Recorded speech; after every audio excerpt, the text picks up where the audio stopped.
González from the University of Córdoba in Spain. Javier has started the Worldwide Donkey Breed Project, which is designed to study and conserve genetics, particularly of breeds of donkeys in Europe, some of which are threatened with extinction. And as part of that, in 2015, he put together an encyclopedia of current donkey production and functionality, which I don't know, has some contributors. Yeah. It's actually gotten to be quite huge. 40 countries. It's online and has become one of the major methods of spreading donkey science throughout the world. If you know veterinarians or scientists, or if you're interested yourself, you can access that document. It'll be in the notes, and this will range from things that include donkey behavior, nutrition, and genetics, and pretty much all aspects of things donkey. Yeah. And you have you've got the mic on? Yeah, okay, yeah, I think so that. you're good. All right, Javier, thank you. Thank you very much. Good afternoon. I'm flattered to be here, and I'm so honored to be here in front of all these people. I mean, when I came here and I see all those donkey enthusiasts, you may not be aware of how important this is, but this symposium and gathering all these aspects together would have been unthinkable some years ago. This is so important. So congratulations, Eric and Amy and all the people gathering here, because this is so important. The first thing that I want to speak about is the Worldwide Donkey Breed Project. It's just a few notes. It started in 2012. And what we wanted to do is to connect all the people working with donkeys from a scientific or non-scientific level. Right now, we have 129 members from 40 countries. This includes farmers, PhD, veterinarians, researchers, public and private workers, and they are all connected through this network. As the first great aim of this network, we got the first volume of the encyclopedia that Eric speak about. We have 8 countries participating in the first volume. This volume deals with the relationship with donkeys that humans have had throughout history.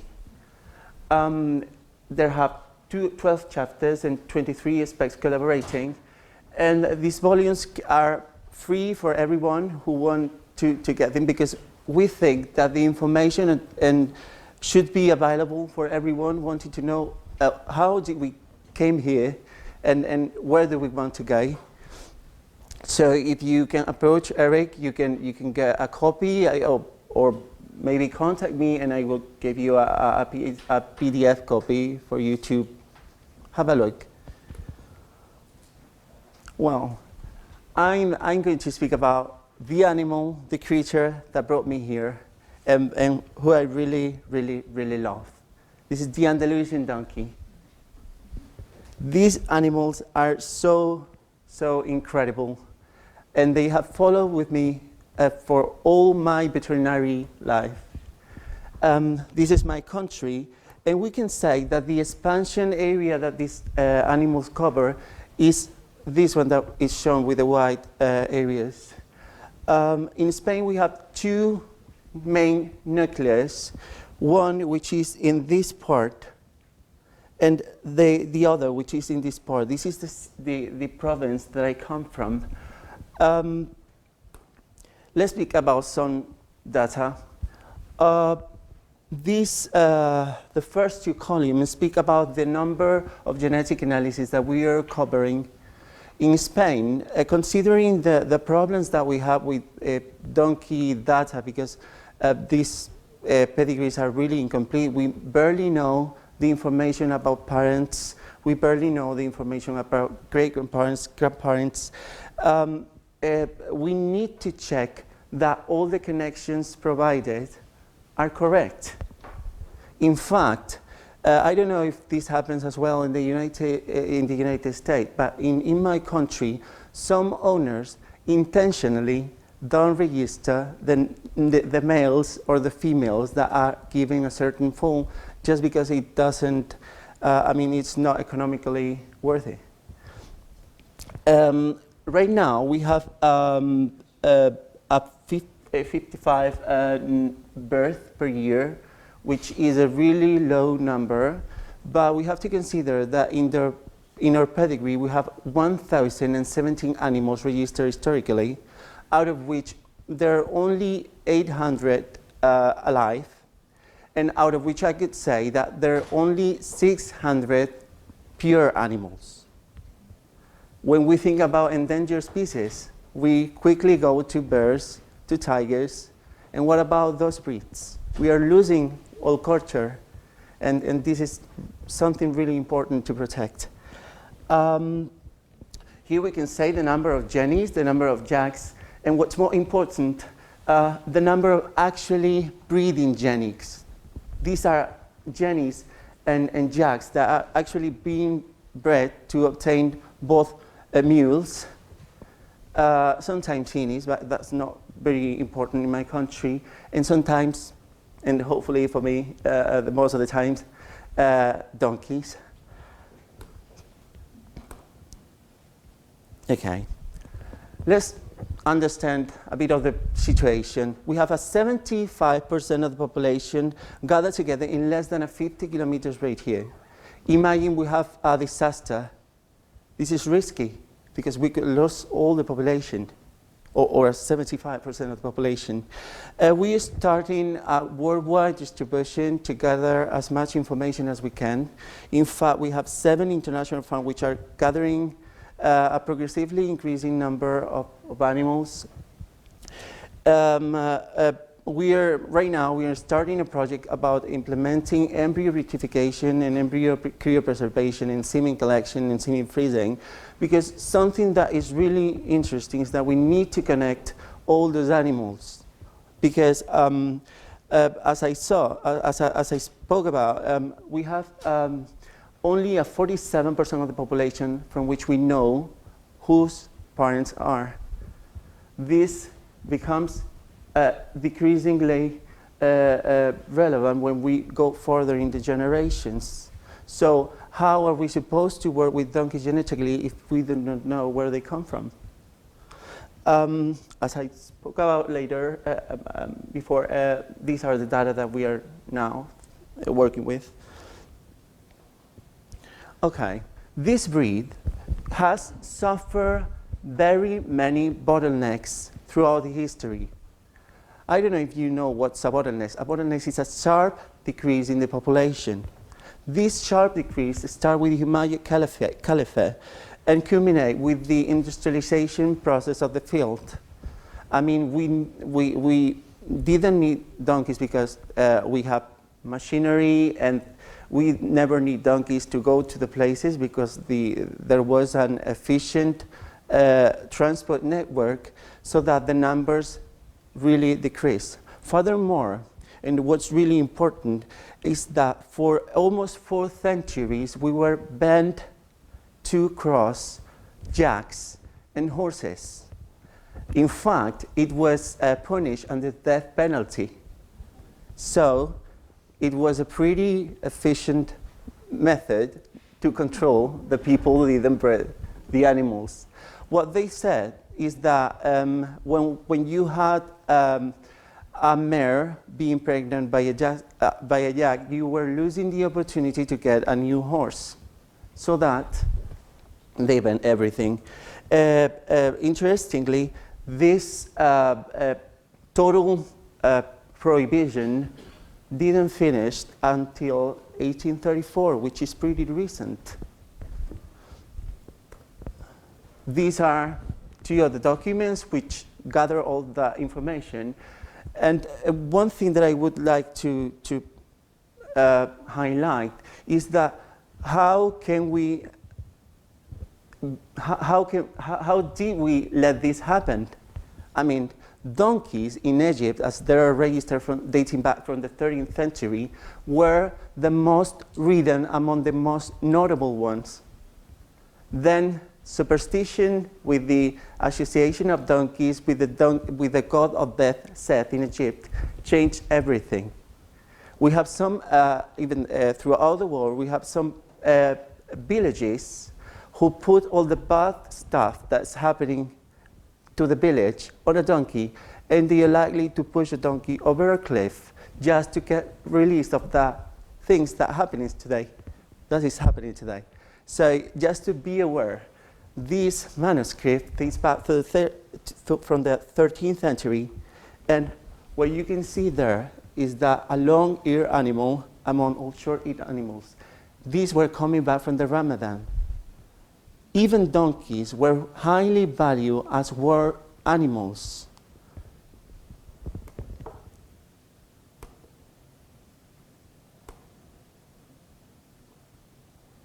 Okay, what I started working with the donkeys as we wanted to implement some selection programs is to see what was the genetic diversity in the population.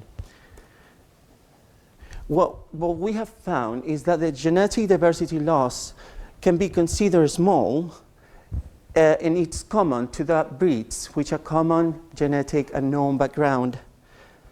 As it may happen, you know what happens to owners? They like one jack, and they cover and cover and cover all in as many genes as they can. What this do is that it shortens the amount of genes in the population. Inbreeding, when we think about inbreeding, we think about malformation in animals, but the truth is that this is unlikely to happen. I mean, in a short period of time. The two things that are more likely to be affected are reproduction and immune system. I mean, there's when I speak to owners, one of the main concerns that they have is jennies have a really low fertility rate. And this is because inbreeding, the most of the time. Furthermore, we have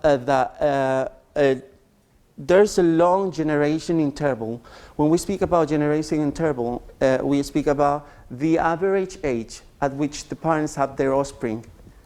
If we have this long generation interval, we find out that the animals, it takes much more time to get that animal having being pregnant or covering to get a donkey.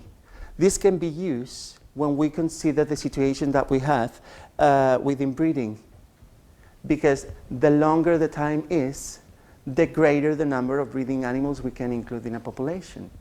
So this can be quite helpful.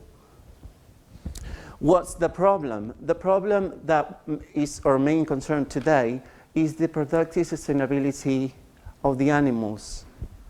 When we were speaking about the book, the main question that we wanted to solve is what are the uses that donkeys are being used for worldwide? Still, in my country, what they use these animals is for meal production, which is currently very active, but they are no longer used for work. They normally are used because owners who are really enthusiastic, they have their donkeys and they provide them with a really good care, but they don't use them for anything.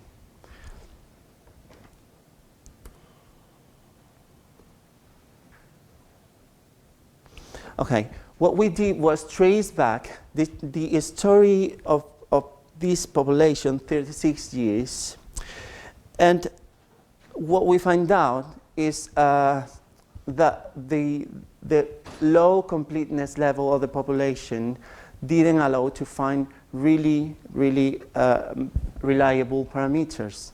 So what we did was to take samples of hair samples and blood samples of every animal in the population, just to make sure that the number of animals that we were doing the analysis with was highly reliable. The truth is that because of that, when we were analyzing inbreeding in the population, we found out that the animals, that the inbreeding level was low. But what we have is that in this population, we were assessing animals which we consider not to be related, while they were related. What happened? To be able to compute what was the increase in inbreeding when we knew the animals, when we knew the historical data from the animals, what we did was to consider just the animal with where both parents were known. And what we have is that from the under 1% inbreeding coefficient, it goes over 1%. This means that we are likely to get problems from inbreeding in the near future. When I speak about near future, is that we are currently experiencing the problems in reproduction, and if this goes forward in 15 years, we won't be able to speak about this because the breed will be over.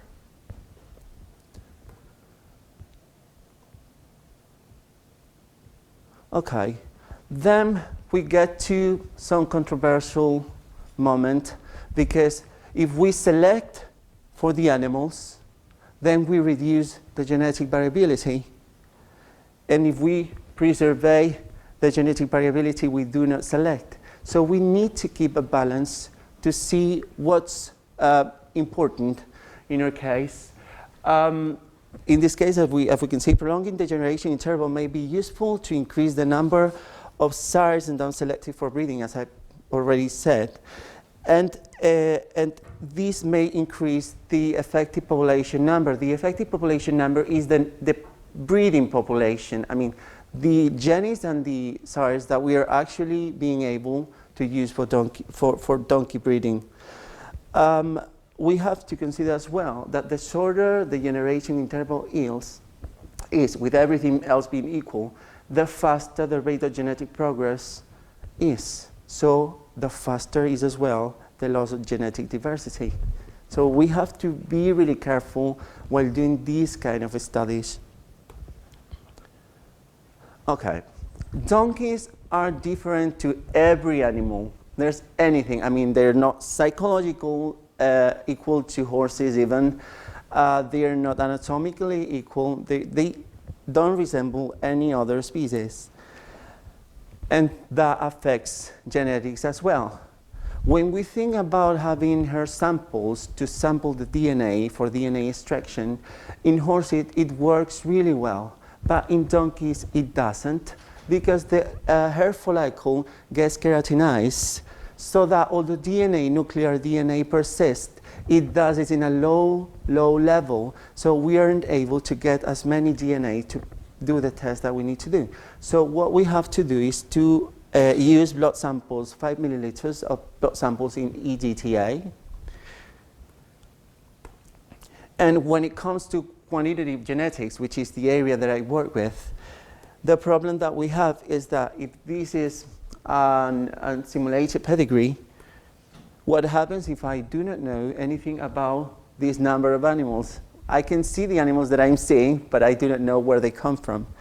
So, as I've already told, when we have all the compromises that we face concerning the data structure, we do not know anything.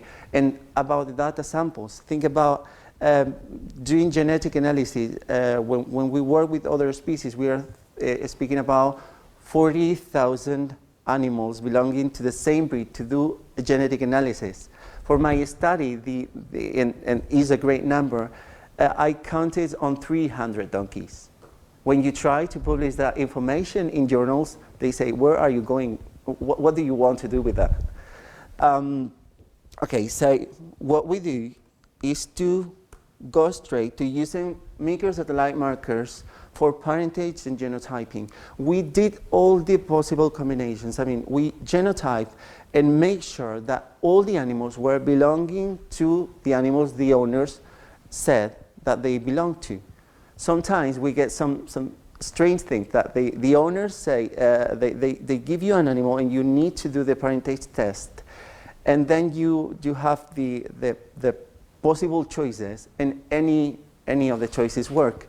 What they say is that they doesn't know what happened because they only have that jacks in the farm. So we say that it may have been God, the one fertilizing that kind of donkeys, because it's not possible. I mean, this is not working. This is the microsatellites that we are using. Some of them are recommended by the International Society and the International Foundation of Animal Genetics. But some of those weren't working, so we kind of did a study to choose the ones that were really working.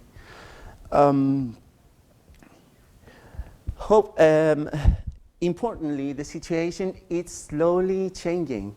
We have this breed, Pega donkey breed from Brazil, which is a really nice animal. I really like this animal, and which probably may be quite related to the Andalusian one, because we already have animals with that sign, and these had to be linked to genetics as well.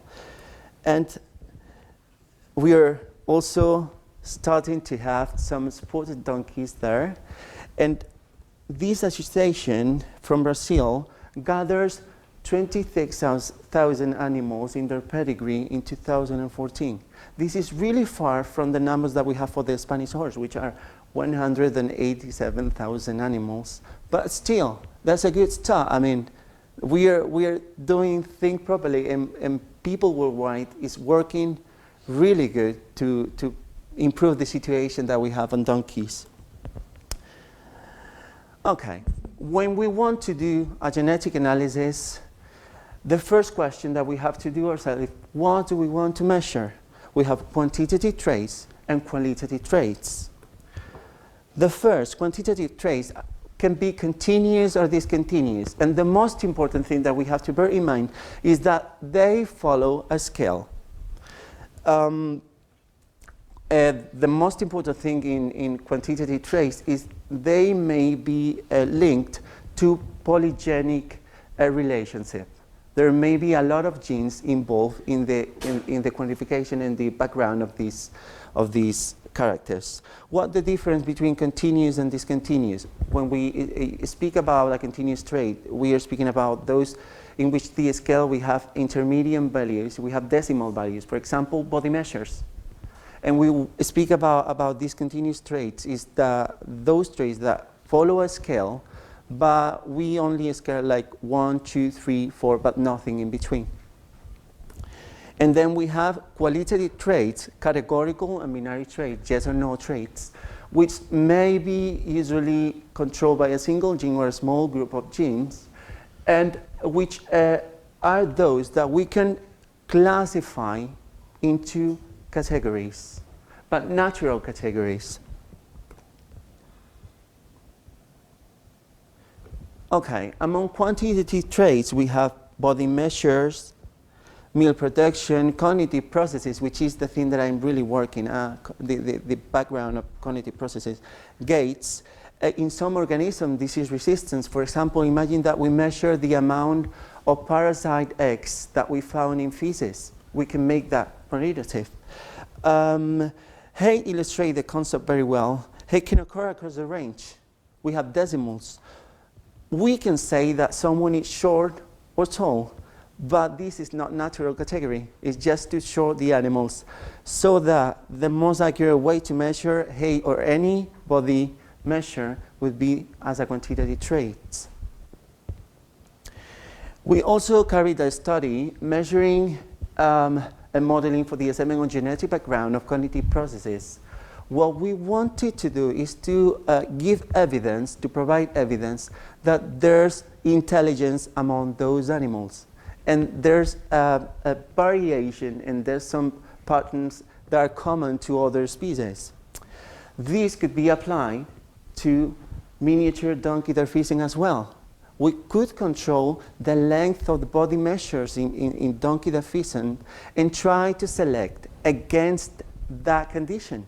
This would be really important for welfare, because we imagine that we have animals that have a historical track that they were affected by their fizzing. And if we are able to push all those animals that were affected by their fizzing or had dark folds out of the breeding scheme in our herds, this would be really good, because we can avoid this situation without having the animal born.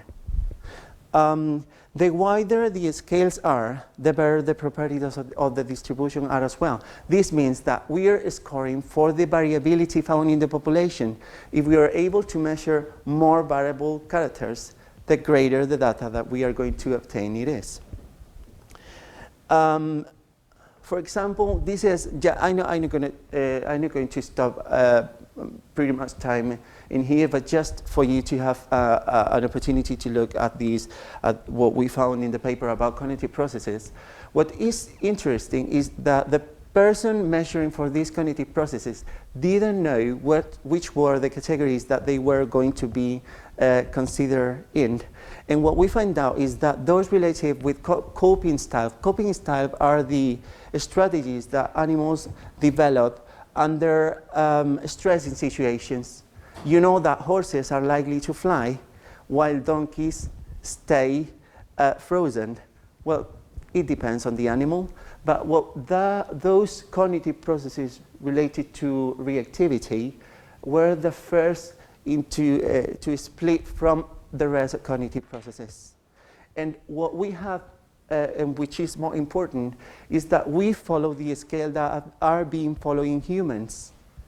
And we have all these parameters, and all those that were previously supposed to belong to intelligence, and which are really connected to IQ tests, split and follow the same distribution. This is really important because we were able to determine that donkeys follow the same intelligence pattern that we found in humans. And now I'm going to speak about qualitative traits. Some of these samples would be spot code patterns because we know that it's controlled by only a single gene pattern which control white spots in the body of the animal. Albinism, disease resistance, which is what I'm going to speak about later, and blood groups. Blood groups are somehow difficult to measure in equines because we have 7 blood groups, but there are 400,000 possible combinations in blood groups. And the last study available on donkey blood groups dates back to 1950s. I mean, I haven't born by that time, so you can imagine. When we work with genetics, we have to consider that the phenotype of the animal, what we can see, is the combination of the genetics, the environment, and a certain error.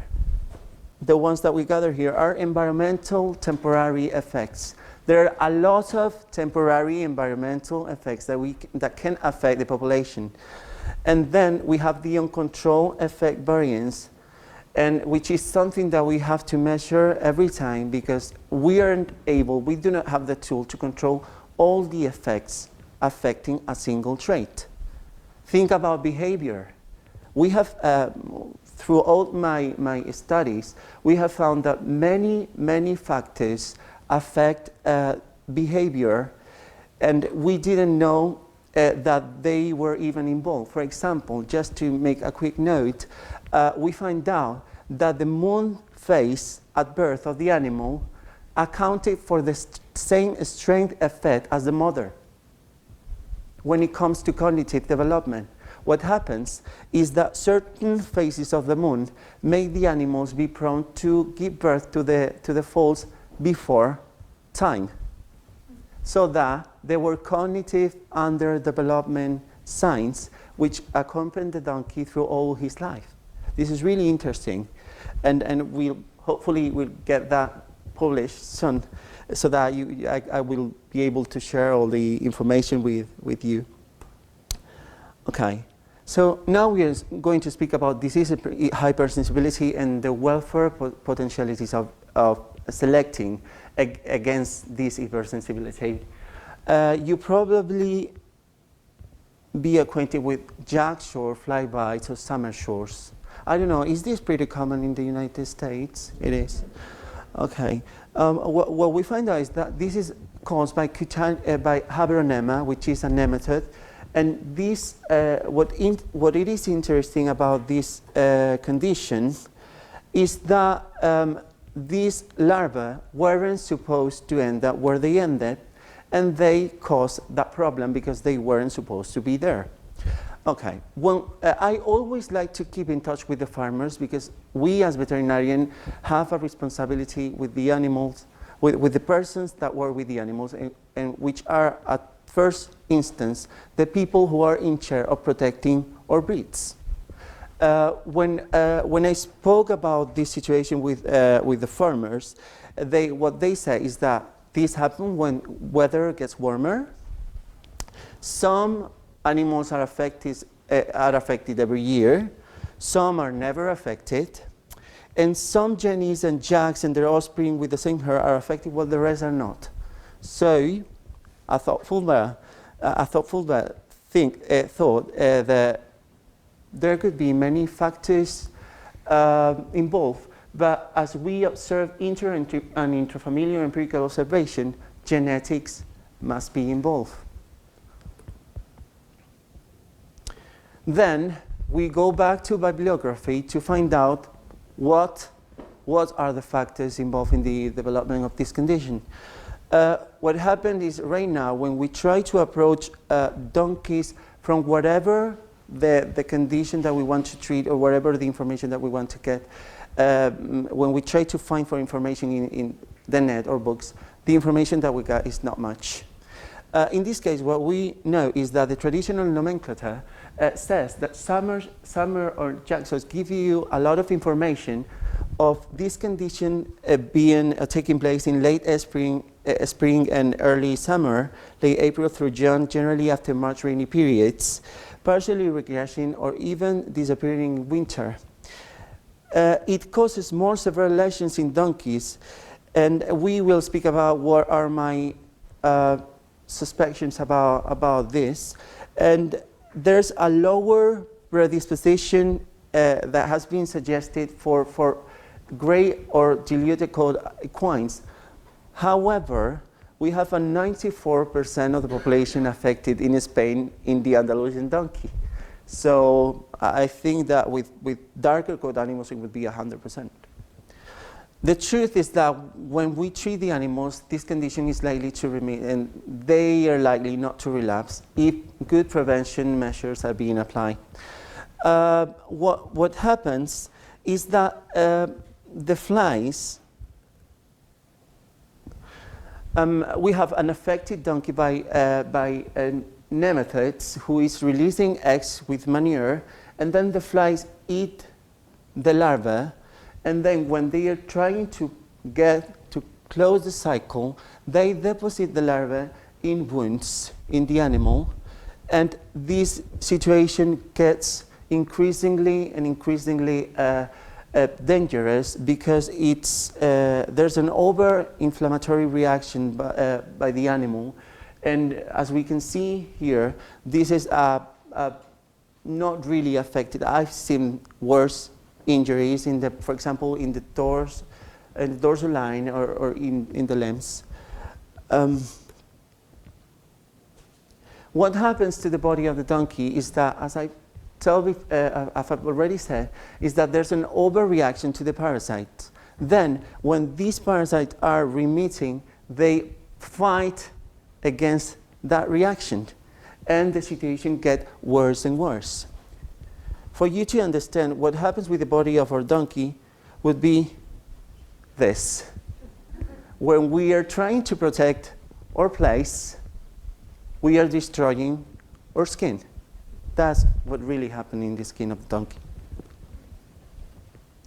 Okay, what we have found out is the control of blood-sucking flies carrying the larvae in the environment of the animals is really important. We need to do dung handling, cleaning the paddocks, the wormer and insect repellents. And sometimes we've seen that the addition of hydrated lime to the dung with caution, because this can harm the animals, can be quite effective to destroy the eggs. We need to do feces analysis every 3 months. But the truth is that we have found out that many animals that weren't releasing eggs were affected. So sometimes they are acting as reservoirs for the illness, for the disease, but we don't notice it. We can put into practice anti-helmintic, strategic deworming, rotating active principles when there have been some resistance to the treatment, and starting giving the antibiotics when rainy periods start and during long dry periods. The truth is that private treatment of skin wounds and infection can greatly reduce the incident, but if we don't solve the problems with hygiene or we don't clean the stables, we are likely to have that problem again. Treatment. The best treatment that we can apply is to try to clean all the wounds. In Spain, we normally treat the animals with ivermectin, and we use moxidectin when we have found that there are resistances to some of the pharmacy that we use. It's true that there are some traditional methods. For example, brake liquids from the car. They use it, and it's effective. I don't recommend it because I'm a veterinarian, but the truth is it's not that expensive, ivermectin, and to de-infect the wounds is quite effective. Then they cover the wounds with, I don't know how you say that in English, is the thing that you use to dry, the fat that you use the oil that you use for the changes, I don't know, it's changes box or something, and they cover the wounds, and so that flies are not likely to get into the wounds, so the wounds do not have a relapse. And we also have corticosteroids to reduce the inflammatory hypersensitivity reaction, but still we have to be careful because corticosteroids have a lot of side effects which we should be aware of. Okay, go back to the temporary environmental effect analysis. What we have to do first is to consider which are the factors that we want to include in our model. Consider the age, but as literature have said, we find no significant relationship between the animals and their age that they have.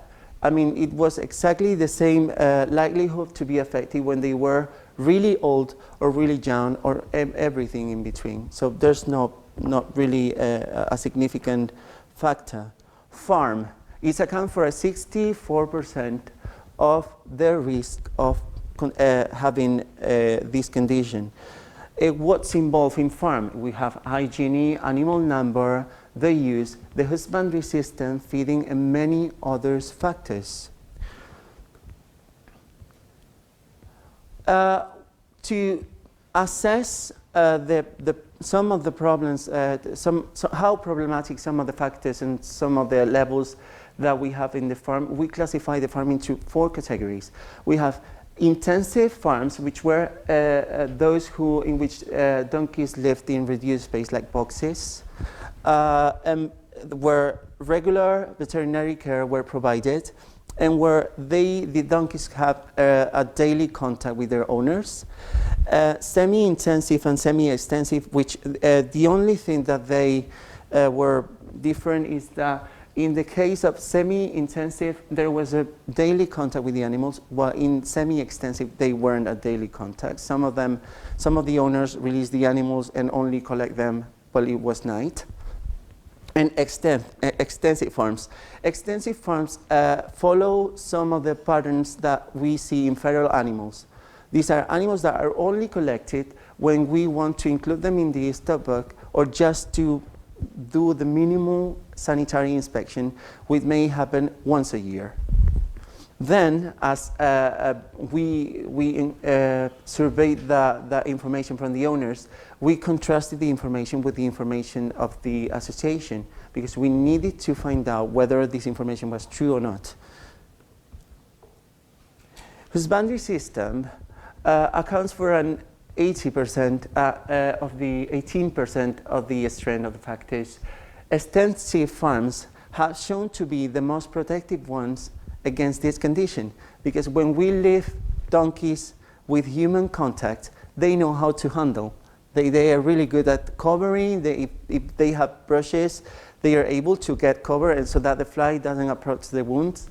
Semi-intensive and semi-extensive farms were likely to have the same potential, and intensive farms were the less likely, the more likely to be effective with the condition. Sex. There was an 11% significant strength by sex, but when we saw how much jennies or jacks were affected, jacks were slightly more likely, but just slightly, like 0.126 times lower. Birth season weren't significant, and birth year weren't significant. One of the things that we have seen that happens in these cases is that with weather, considering the climate change that we are suffering, we find out that the difference between seasons are becoming milder, so that we may not find that high difference according to which the animals are born in one season or not. How do we decide which factors do we include in a model? We have, when we try to build a model, we have to consider the true model. A true model is the one considering all the factors that may be involved. The problem is that we may have a lot of factors. Some of them we aren't able to compute them, even we do not have the tools. So that what we try to do is to approach this true model through an optimal model. This means that we try to control as many factors as statistically significant, but the problem is that these kind of models may not account for the situation that we found in the population. We are going to understand this later, because I'm going to show you that in a new slide. So that what we do when we are studying genetics is to use an operative models. This model is easily computable. We do not gather the same number of effects, but it represents what we found in the population in an easily comparative way, and although it may account for a certain error. For example, let's think that we have this donkey population. My question is, should we include coat color as an effect when modeling and measuring for a certain, for example, height? This, as another clue for you to guess, we find out that coat color may be highly significant when it comes to measure height. Do you think that we should include coat color then if it was statistically significant? What's your opinion? I think yes. Okay. Let's suppose that we have this sample, considering that we are comparing different semi-intensive, intensive, semi-extensive, and extensive systems. Can we compare donkeys raised and handled under different husbandry systems? Yes. We have different animals, and we can compare what's the variability for that certain trait according to the different systems. But can we compare white donkeys under all the husbandry situations? We can't, because there are some samples in which we do not have information. So that if we include coat color, we may misrepresent the information found in the population. That's why, even if we have a significant effect, we shouldn't include that in our model, although it increased the error. Should we discard a no significant effect? The truth is that we shouldn't, because sometimes factors have connection with other factors. That happens with birth season and sex. Depending on the sex that the animals have, they were some kind of relationship, and they were animals which, depending on the season, were more likely to be affected or not.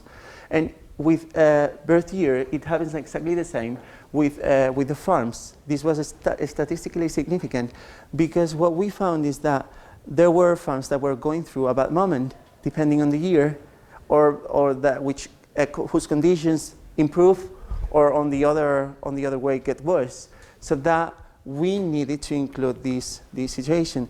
The only problem is that when we are testing when we are using the statistical test, if we use non-parametrical tests, we aren't able to say how what's the strength, what's the importance of these interactions. We are able to see whether they are significant or not, but we cannot say how strong they are. That's a great problem. There have been some approaches to do it like in an intermediate place, but for me, this is not good to do it because, I mean, these are not the proper tools to assess these effects. Okay. Well, with this for this study in summer shores, we interviewed the donkey owners about how many animals there were in their farms, where the farm was located, what was the sex of the animal, the age, the husbandry system, were there animals belonging to different species in the farm, whether there's some own donkeys were being affected at the moment, whether they're being treated by the condition, whether the donkeys were likely to be affected for the first year of their life, whether they have had or not animals affected throughout the life of their family, their farms, and whether the animals in their farms, although there have been some affected animals, whether there have been some animals which hadn't been affected at all. Then we used the second block to decide which were the farms that we were including in the study. We only included in the study those farms from which the veterinarian has been requested for diagnosis and from which an official diagnosis have been issued. There were 91 out of the 145 farms that we interviewed. Then we tried to ask about the different preventive measures that they were using, and whether treatment was being applied, and whether they were likely to use a traditional treatment, and whether they were implementing some measure against the carrier flies. As this interview only focused on the incidence of summer shore condition, no animal was tested for the affectation of gastrointestinal parasites, because others that had reported that the lack of eggs in feces doesn't prevent them from being affected by the condition. Okay, the fund survey took place in June in 2017. Because this is the time of the year in Spain at which the donkeys are more likely to be affected. As I've said before, 145 owners were interviewed and 91 remained in the study as the veterinarian was requested for diagnosis. We had an average number of 8.5 donkeys per farm.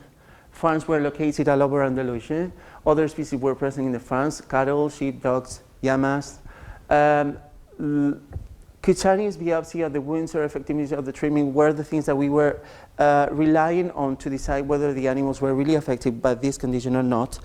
And we lack information from 252 individuals.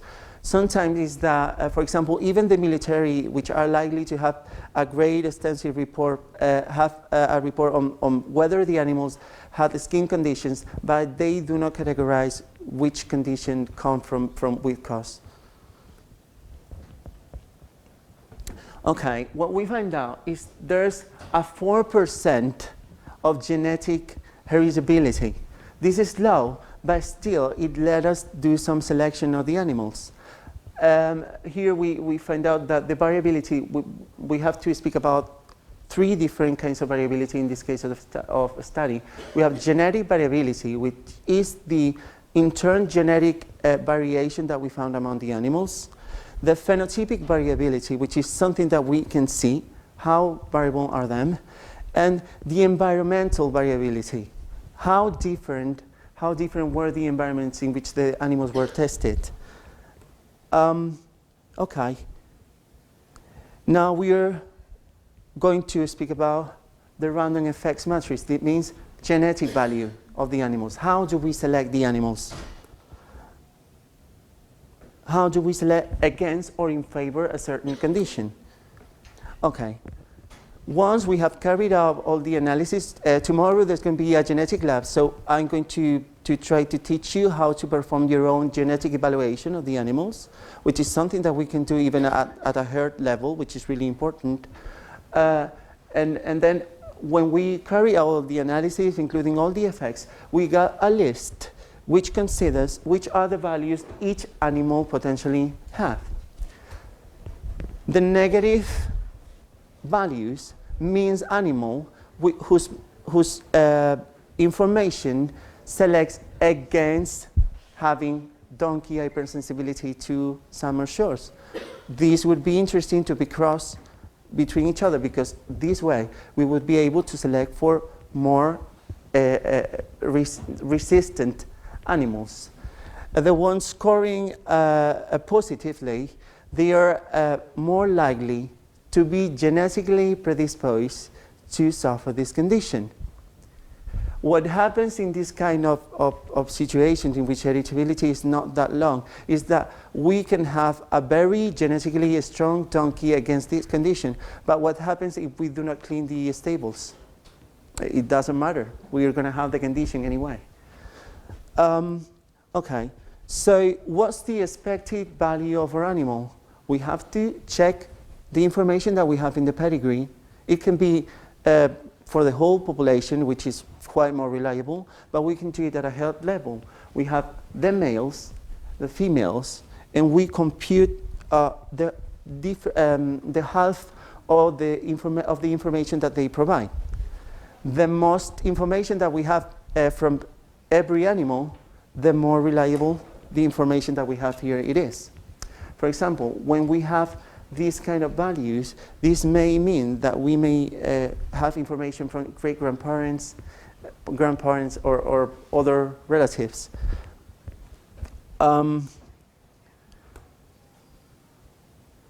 So that's really interesting, because I know many of you want to be acquainted, and when we speak about mathematics and numbers, you may not see what the importance of this thing is. But the truth is that imagine about different species or different conditions. There's some illnesses that are affecting our animal populations. For example, syringomyelia in King Charles is a breed of dog. If we can select against this condition, choosing which animals do we cross with others, we can try to avoid having animals born with that condition. This is really important for breeders. This can be used in both sense, because what happens, imagine you're a breeder and you want to use your donkeys for mule production. Normally you would like to have higher donkeys.